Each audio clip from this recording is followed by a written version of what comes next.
हम लोग परसेंटेज पिछले क्लास में परसेंटेज निकालना सीख रहे थे ना।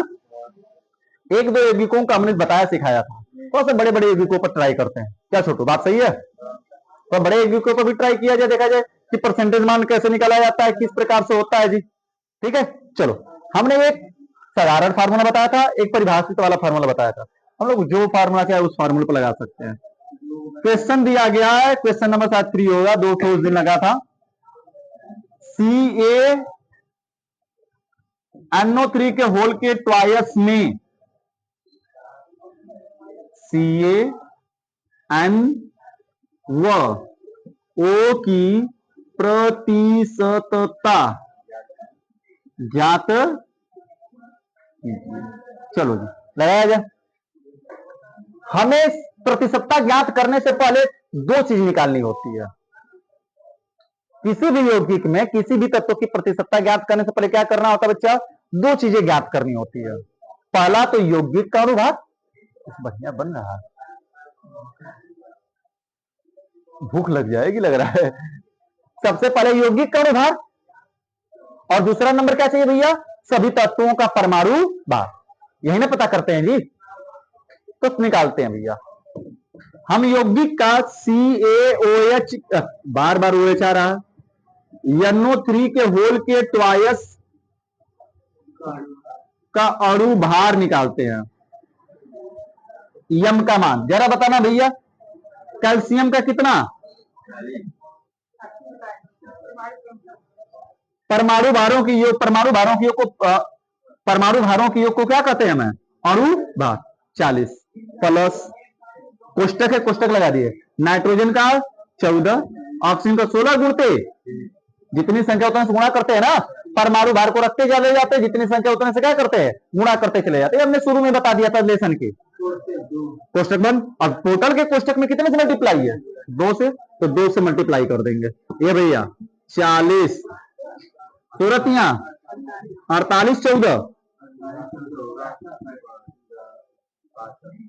62, 62 गुणते 2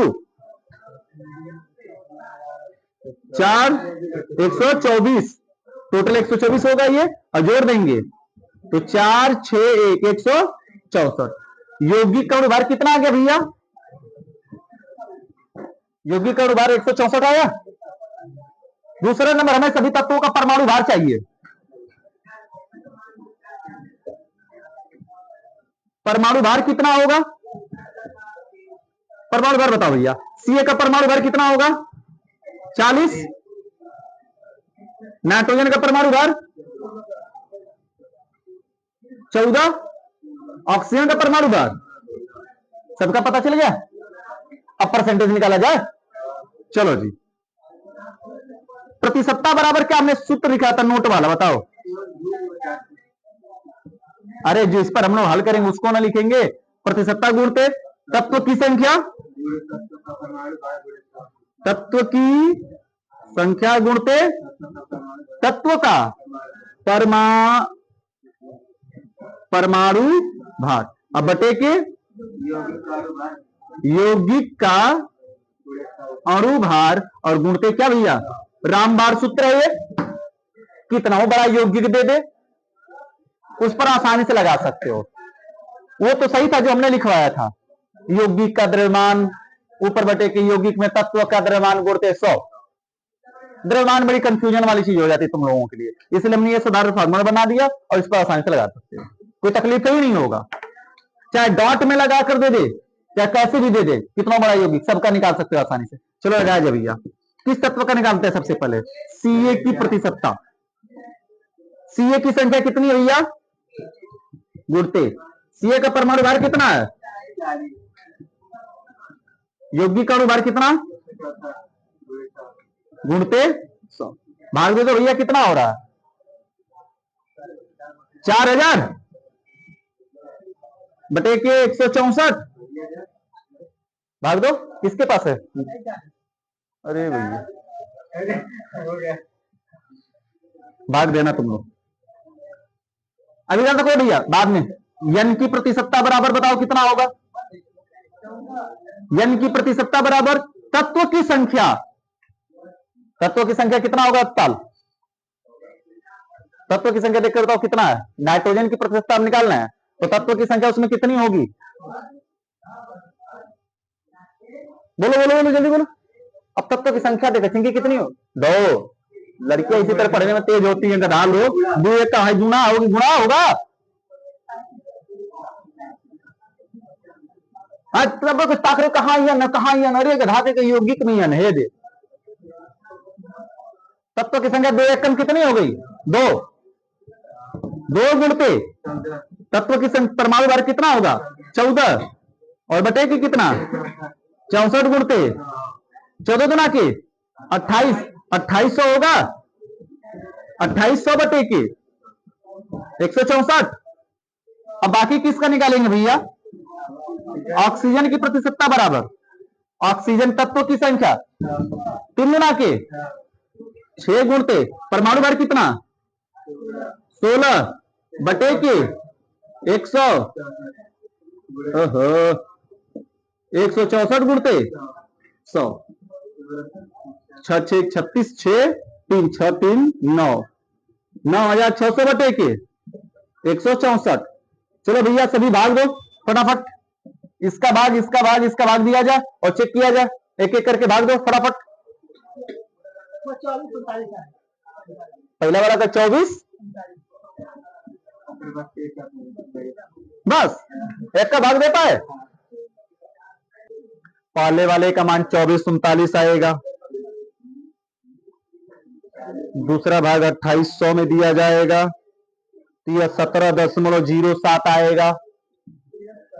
17.07% आएगा।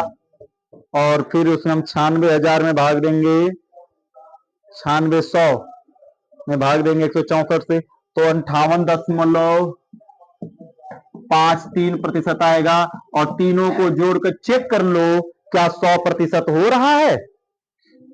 तीनों को जोड़कर चेक करो क्या 100% हो रहा है। अगर 100% हो गया तो सही है, कम या अधिक आ गया तो कहीं ना कहीं हम लोगों ने गड़बड़ किया है। आज की हम लोगों की हेडिंग है एवोगैड्रो संख्या। एवोगैड्रो संख्या लिखो भैया, लिखो लिखो लिखो फटाफट हेडिंग। ये बहुत फ्री बैठे हुए वैज्ञानिक थे, एक तरीके से समझ सकते हो। जैसा कि कल हमने कुछ बताया था इनके बारे में। इन्होंने क्या किया भैया, एवोगैड्रो संख्या में क्या किया गया है, किसी पदार्थ के हम भार की सहायता से या उसके मोल की सहायता से उसके कणों की संख्या ज्ञात कर सकते हैं। उसमें कितने कण उपस्थित है पदार्थ के, ठीक है ना, ये हम पता कर सकते हैं एवोगैड्रो के माध्यम से। इन्होंने क्या किया, देखो कार्बन 3 प्रकार के होते हैं जी। कार्बन कितने प्रकार के? 3। Carbon 12, carbon 13, carbon 14। कार्बन के 3 समस्थानिक। उसमें इन्होंने पहला लिया था कार्बन 12 को लिया था, जिसका परमाणु भार कितना होता भैया? 12। एक बातें बंद करो, माइक नहीं लगा हुआ और तुम्हें खड़बड़ाहट को सब रिकॉर्ड हो रही है। कार्बन परमाणु भार कितना वाला भैया? 12 वाला का इन्होंने 12 ग्राम लिया था। बड़ी कंफ्यूजन, ये भी कंफ्यूज हो जाते हो।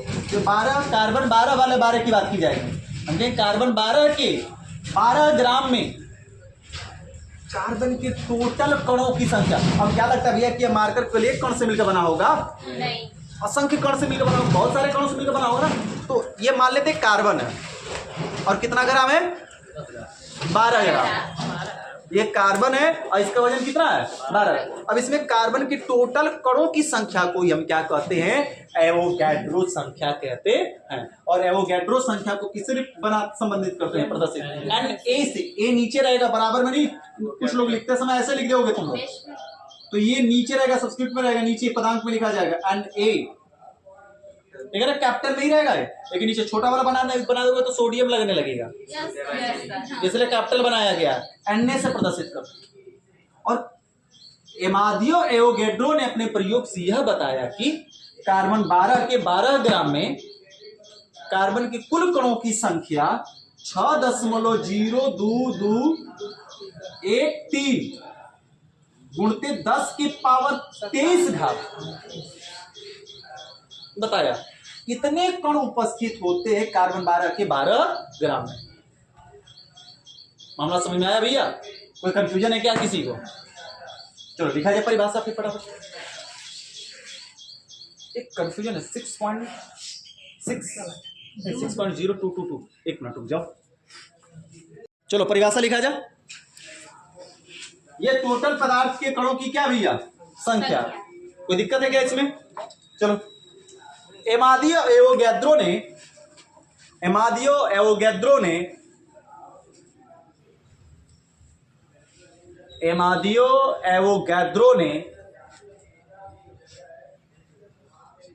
कार्बन 12 के 12 ग्राम में एवोगैद्रो ने कार्बन 12 के 12 ग्राम में कार्बन 12 के, अगर हिंदी में लिख लो तो ऐसे लिखोगे, कार्बन 12 के 12 ग्राम में, इस प्रकार से। तो सिंबल बनाओगे तो ऐसे बना लोगे, तो ऐसे लिखोगे कार्बन 12 के 12 ग्राम में कार्बन के कुल कणों की संख्या को, कार्बन के कुल कणों की संख्या को, कार्बन के कुल कणों की संख्या को एवोगैड्रो संख्या कहा, एवोगैड्रो संख्या कहा, एवोगैड्रो संख्या कहा। बात समझिए बच्चा, एवोगैड्रो संख्या कहा। एवोगैड्रो संख्या को Na से प्रदर्शित करते हैं, एवोगैड्रो संख्या को Na से प्रदर्शित करते हैं।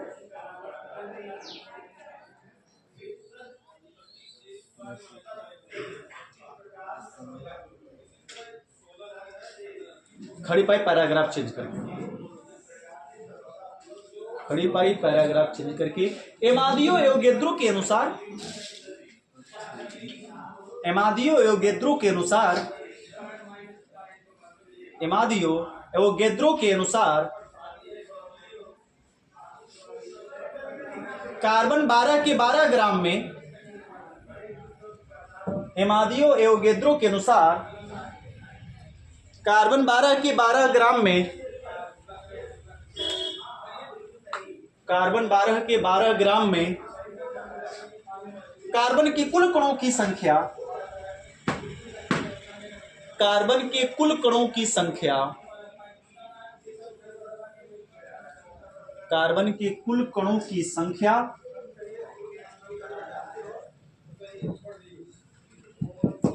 6.02213 into 10 to the power 23 होती है। ना वोल्ट 0.22 नहीं पूरा लिखना उतना तक, कैलकुलेट करेंगे तब उस समय हम लोग करेंगे ना, इतना रख देंगे वो कर लेंगे। 6.02213 into 10 to the power 23 होती है, होती हो गया भैया? कोई तकलीफ है क्या? नहीं ना? देखो सुन लो, समझा दे रहे फिर से। ये कार्बन है 12 वाला, इसका वजन कितना लिया गया? 12। आपको कैसे 12 ग्राम ही क्यों लिया इन्होंने? फिर से बात आती है, सही 12 ग्राम ही क्यों लिया? दिक्कत की बात ये है क्योंकि जितना भार है उतना ही क्या है? अणु भार है। जितना भार उतना ही, भार कितना लिया भैया? 12, और अणु भार कितना लिया? 12। तो कट गया तो कितना आएगा? 1। तो मोलों की संख्या कितनी होगी? W/N को मोलों की संख्या कहते हैं ना, तो मोलों की संख्या का मान कितना होगा? 1। यानी कि हम किसी एक पदार्थ का अगर हमें 1 मोल पर ज्ञात कर लेंगे, सुनो ध्यान से, किसी पदार्थ के 1 मोल का हम ज्ञात कर लेंगे तो हम यह कहेंगे कि सभी पदार्थों के, किसी भी पदार्थ का 1 मोल, किसी भी पदार्थ का 1 मोल एवोगैद्रो संख्या के क्या होता है? बराबर होता है। किसी पदार्थ के 1 मोल में उपस्थित, सुनो, किसी पदार्थ के 1 मोल में उपस्थित या एवोगैद्रो संख्या का 1 ही मोल है भैया, 1 मोल आया यानी एवोगैद्रो संख्या का मान के क्या हो जाएगा? सीधा सीधा बराबर। अब वह कार्बन हो, किसी भी पदार्थ का 1 मोल ले लिया जाए, हाइड्रोजन का 1 मोल लोगे उसका भी इतना ही आएगा। इस वजह से 12-12 उन्होंने लिया, 13 वाला नहीं लिया। हमला समझ आया? तो चलो हेडिंग लिखा जाएगा मोल परिकल्पना। हेडिंग लिखो मोल परिकल्पना।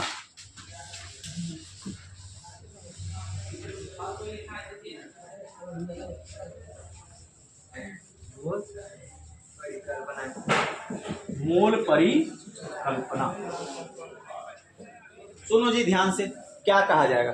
किसी पदार्थ के, सुनो, किसी पदार्थ का एक मोल, किसी पदार्थ का एक मोल, केवल मंत्र पढ़ दो यहाँ बंद। किसी पदार्थ का एक मोल अगर है तो उस एक मोल में उसके कुल कणों की संख्या एवोगैड्रो संख्या के क्या होगी? मामला समझ में आया? किसी पदार्थ का एक मोल, उसमें उपस्थित कुल कणों की संख्या एवोगैड्रो संख्या के क्या होती है? देख लो भैया, किसी पदार्थ के एक मोल में उपस्थित कुल कणों की संख्या, किसी पदार्थ के एक मोल में उपस्थित कुल कणों की संख्या, किसी पदार्थ के एक मोल में उपस्थित, किसी पदार्थ के एक मोल में उपस्थित कुल कणों की संख्या, कुल कणों की संख्या एवोगैड्रो संख्या के बराबर होती है। एवोगैड्रो संख्या के क्या होती है लल्ला? बराबर होती है। मोल परिकल्पना लिखे हो ना?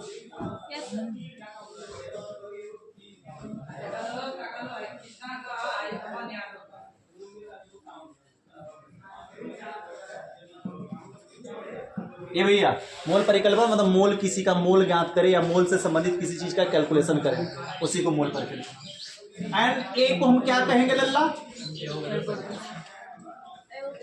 Avogadro, Avogadro number. Capital N आ गया तो इसको हम कहेंगे पदार्थ की कणों की संख्या। स्मॉल एन को कहेंगे मोलों की संख्या। तो सर जी फार्मूला बनाइए, तो फार्मूला बनेगा मोलों की संख्या बराबर पदार्थ के कणों की संख्या बटे के एवोगैड्रो संख्या। इसका मतलब सर जी, इसका मतलब ये हुआ कि मोलों की संख्या को स्मॉल एन से डिनोट करेंगे,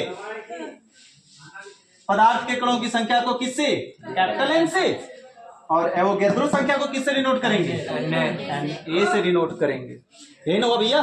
तो फार्मूला हमें मिल गया। अगर हमें किसी भी पदार्थ का भार पता चल जाए, बस क्या पता चल जाए? या मोल पता चल जाए, पहले मोल से समझो। किसी भी पदार्थ का हमें मोल पता चल जाए तो उस पदार्थ के कण की संख्या क्या कर सकते हैं? कैसे लगा सकते हैं भैया?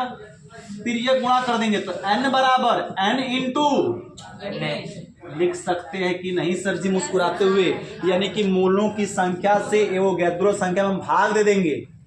किसी भी पदार्थ का हमें मोल पता चल जाए और उस मोल में एवोगैड्रो संख्या से गुणा कर गुणा कर देंगे तो उस पदार्थ के कण की टोटल संख्या क्या होगी हमें पता चल। तो सर जी अगर मोल ना देकर भार दे दिया तब? मान लेते भैया अगर हमको कह देता कि 5 मोल जल है। कितना मोल जल है? 5 मोल जल में जल के कणों की संख्या बताइए। सुनो ध्यान से, 5 मोल जल में जल के कणों की संख्या क्या कीजिए? बताइए। तो भैया एन का मान कितना रख देंगे? एन का मान कितना रख देंगे? निकालिए क्या? 6.0221 इंटू 10⁻23 ये रखकर गुणा कर दें इसे 5 से जी। तो 5 मोल में जल के टोटल कणों की संख्या नहीं पता चल जाएगी हमको? चल जाएगी। लेकिन वही 5 मोल की जगह कह दे कि पदार्थ के 5 ग्राम में, कितने ग्राम में? जल के 5 ग्राम में। अब जल के 5 ग्राम में अगर हमसे जल के कणों की संख्या पूछ दिया तब क्या करेंगे? है कहीं भार रखने का फार्मूला दिख रहा है क्या? नहीं। लेकिन अतः हम जानते हैं, क्या जानते हैं सर जी? मोलों की संख्या बराबर छोटका डबलुआ की छोटकी मम्मी। यानी भैया पदार्थ का भार बटे के पदार्थ का अणुभार। यानी कि सर जी स्मॉल एन बराबर छोटका डबलुआ की छोटकी मम्मी। अगर हमें भार पता चल जाएगा, किसी भी पदार्थ का हमें क्या पता चल जाए? भार, तो भार में अणु भार से भाग देकर क्या निकाल लेंगे, मोल, और मोल का NA में गुणा कर देंगे, क्या पता चल जाएगा, उस पदार्थ के कणों की संख्या। अब मान लो पदार्थ के कण की संख्या दे दी है, पदार्थ के कण की संख्या दे दी है और हमसे मोल उसका भार पूछेगा, तो क्या भार नहीं निकाल लेंगे, ये वाला मान यहां पर रख देंगे जी, तो हमें भार की गणना कर सकते हैं कि नहीं कर सकते हैं। ये दो फार्मूले तैयार है मूल परिकल्पना के लिए, लिखा लो, क्वेश्चन लिखेंगे तब हम लोग जानेंगे कैसे हल होगा। देखो फटाफट, इतना आता है ना फटाफट, चलो क्वेश्चन लगाते हैं जी। पहले आसान तरीके से क्वेश्चन, फिर थोड़ा थोड़ा कठिन करेंगे ना। फार्मूला दो बस याद रखो, ये दोनों, n बराबर n इंटू NA। देखो याद करने का तरीका, गाना तो याद है ना, कौन वाला? नन नन नन नन नारे नारे, गाना है नन नन नारे, गाना है, ऐसे याद कर सकते हो इसको।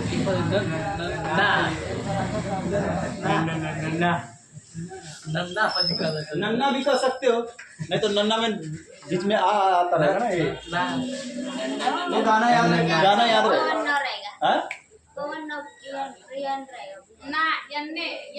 अब ना कुछ याद, नन ना रे, हो गया काम खत्म। ये भैया क्वेश्चन सुनो, अब बात कर, हम बात करें जल के 2 ग्राम में, जल के 2 मोल में जल के कणों की संख्या। क्या कठिन है भैया, जल के 2 मोल में जल के कण, मोल मतलब n का मान सर जी कितना दिया है, तरीका लिख दिया, मोलों की संख्या 2।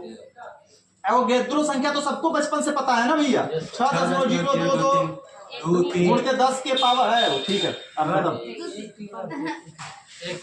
ठीक है, कैलकुलेट करेंगे, इतना काफी है। मान रख देंगे पदार्थ की, यानी जल के कणों की संख्या, जल के कणों की संख्या कैपिटल N बराबर स्मॉल n इंटू NA।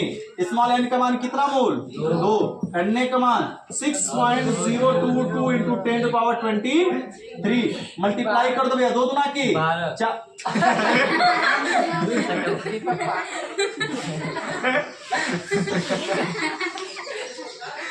6 के 36 हो रहा है, 2 दूना के 12 हो गया, 6 के 36 का के 2 दूना के 4, 2 दूना के 4, 2 सुनिया सुन्ना, 2 6 के 12 गुणित 10 के पावर 23। इतना भी छोड़ सकते हैं, यानी कि जल के 2 मोल में जल के टोटल कण इतना भी, आप सोचो 10 के पीछे इतना जीरो लगाओगे, लेकिन पीछे 20, 3 जीरो 27 खत्म हो जाएगा, 20 को जीरो लगाना पड़ेगा, इतने कण उपस्थित होंगे। बैठ गई ना विश्वास आता, गिन पाओगे नहीं, तो विश्वास करना ही पड़ेगा। या तो इतना रहने दो, या फिर दशमलव के 1 स्थान इधर खसकाओ, दशमलव के 1 स्थान खसकाओगे तो कितना लिख सकते हैं भैया, 1.204 4 गुण 10 के पावर 24, एक बढ़ जाएगा ना, 10 के पावर कितना हो जाएगा, 24। इतने कण उपस्थित, कठिन है क्या, उतार लो। फिर एक क्वेश्चन दे रहे हैं लगाने के लिए,